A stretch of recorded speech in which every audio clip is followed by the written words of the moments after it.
हाय, hello, नमस्कार. रेवती रेसिपीमध्ये तुम्हा सगळ्यांचं स्वागत आहे. तर आपण नेहमीच आहे ना मसूरची डाळ बनवतो, पण तुम्ही ह्या पद्धतीने ना मसूरची डाळ करून बघा. अगदी घरातील सगळेच आहेत ना बोटे चाटून पुसून खातील, इतकी भन्नाट चवीची आणि कमी वेळेमध्ये ना ही मसूरची डाळ होते. तुम्ही नक्की ह्या पद्धतीने करून बघा. तर सगळ्यात अगोदर आहे ना इथे मी मसूरची डाळ घेतलेली आहे. डाळ स्वच्छ ना 2 ते 3 पाण्याने ना चोळून चोळून आहे ना धुवून घ्यायची. हे बघा ह्या पद्धतीने. आणि डाळीमध्ये आपण आहे ना पाणी टाकूया. डाळ स्वच्छ धुतलेली आहे. पाणी टाकल्यानंतर आहे ना जे पाणी आपलं आहे ना डाळीत टाकल्यानंतर ना ते का नाही स्वच्छ असं झालेलं पाहिजे. इथपर्यंत आपण डाळ धुवून घ्यायची आणि आपण आहे ना छान भिजण्यासाठी डाळ ठेवूयात. तर इथे मी मीडियम साईजचे 2 कांदे घेतलेले आहेत, कोथिंबीर घेतली, 1 टोमॅटो घेतलेले. तर आता आपण आहे ना कोथिंबीर छान अशी निवडून घेतलेली आहे. कांदे आपण आहे ना छान असे चिरून घेऊयात. तर इथे मी मीडियम साईजचे 2 कांदे घेतलेले आहेत. मसूरच्या डाळीमध्ये ना कांदा टाकायचा. भरपूर कांदा टाकला ना तरीही मसूरची डाळ आपली छान लागते. डाळ कांदाही छान लागतो. तर मी डाळ कांद्याची सुद्धा रेसिपी लवकरच टाकणार आहे. तर कांदा मस्त असा आहे ना बारीक चिरून घेऊयात. बघू शकता खूप सुंदर अशी आपली मसूरची डाळ होते, अगदी झटपट. चॅनेल जर नवीन असाल तर चॅनेलला सबस्क्राईब नक्की करा आणि लाईकसुद्धा करा. हे बघा मस्त असं आहे ना कांदा चिरून घेतलेला आहे. आता आपण टोमॅटो चिरून घेऊयात. तो टोमॅटोसुद्धा आहे ना स्वच्छ धुवून घेतलेला आहे. टोमॅटो चिरून घेऊयात.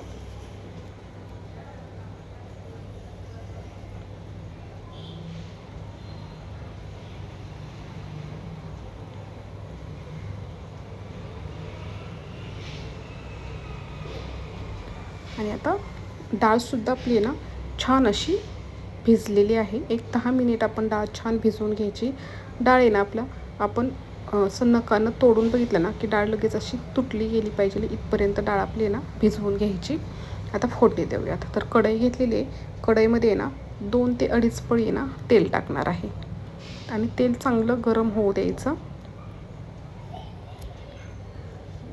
तेल छान असं गरम झालं ना की त्याच्यामध्ये आपल्याला पहिल्यांदा मोहरी टाकायची आणि मोहरी आहे ना छान अशी तडतडू द्यायची. मोहरी छान तडतडली ना मस्त खमंग अशी फोडणी बसते. आता जिरं टाकायचं. जिरंसुद्धा छान फुलू द्यायचं. आता इथे मी आहे ना लसूण घेतलेलं आहे. तर भरपूर असा लसूण ठेचून घेतलेला आहे. आपण लसूण टाकायचा आणि 1 मिनिटभर आपल्याला आहे ना लसूण परतून घ्यायचं आहे. आता ह्याच्यामध्ये आहे ना 7-8 कढीपत्त्याची पानं टाकलेली. तर पाहू शकता लसूणसुद्धा आपला छान असा तळला गेलेला आहे. आता ह्याच्यामध्ये बारीक चिरून घेतलेला कांदा टाकूयात आणि व्यवस्थित असं हे परतून घ्यायचं. कांदा आहे ना छान गुलाबी रंग येईपर्यंत आपल्याला आहे ना भाजून घ्यायचं आहे. बघू शकता मस्त लसूणसुद्धा आपला आहे ना छान भाजलेला आहे. लसणामुळे ना मस्त चव येते आणि खूप सुंदर असा सुगंध येतो. आता कांदा लसूण छान भाजलेलं आहे. आता टोमॅटो टाकूयात. आता टोमॅटो टाकलं व्यवस्थित परतून घेऊयात आणि टोमॅटो भाजताना आहे ना थोडंसं मीठ टाकायचं, म्हणजे टोमॅटो आपला आहे ना पटकन असा मऊ पडला जातो आणि भाजला जातो. एकसारखं हलवून घेऊयात आणि छान असं कांदा टोमॅटो लसूण आपण छान भाजले. त्याच्यामध्ये सुके मसाले टाकूयात. हळद टाकलेली आहे, घरी बनवलेलं तिखट, धना पावडर, जिरा पावडर, गरम मसाला, मिरची पावडर टाकलेली आहे आणि हिंग टाकलेलं आहे. आता हेही छान मसाले आपण 1 मिनिटभर फक्त आहे ना आपल्याला तेलामध्ये परतून घ्यायचं आहे. आणि आता जी डाळ आपण भिजत ठेवलेली आहे ना त्याच्यातलं पूर्ण पाणी नितळून घेतलेलं आहे. पाणी सगळं काढलेलं आहे. आता ह्याच्यामध्ये आपण डाळ टाकूयात. छान अशी डाळ भिजलेली आहे. डाळ टाकलेली व्यवस्थित असं हे परतून घेऊयात. एक जीव असं करून घ्यायचं. खूप सुंदर असं आहे ना वास सुटलेला आहे. छान असं परतलेलं आहे. आता ह्याच्यामध्ये आपण आहे ना बारीक चिरलेली कोथिंबीर टाकूयात.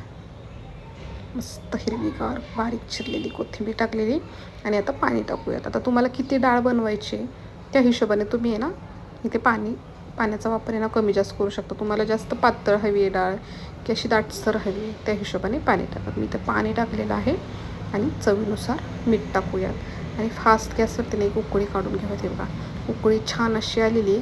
आता मीडियम गॅस करायचा आणि झाकण ठेवून ना मीडियम गॅसवरती ना एक 7 ते 8 मिनटं आपल्याला डाळ आहे ना शिजवून घ्यायची. मसूरची डाळीला जास्त वेळ लागत नाही शिजण्यासाठी आणि अगोदर आपण ती भिजवून घेतलेली त्याच्यामुळे तर अजिबातच नाही.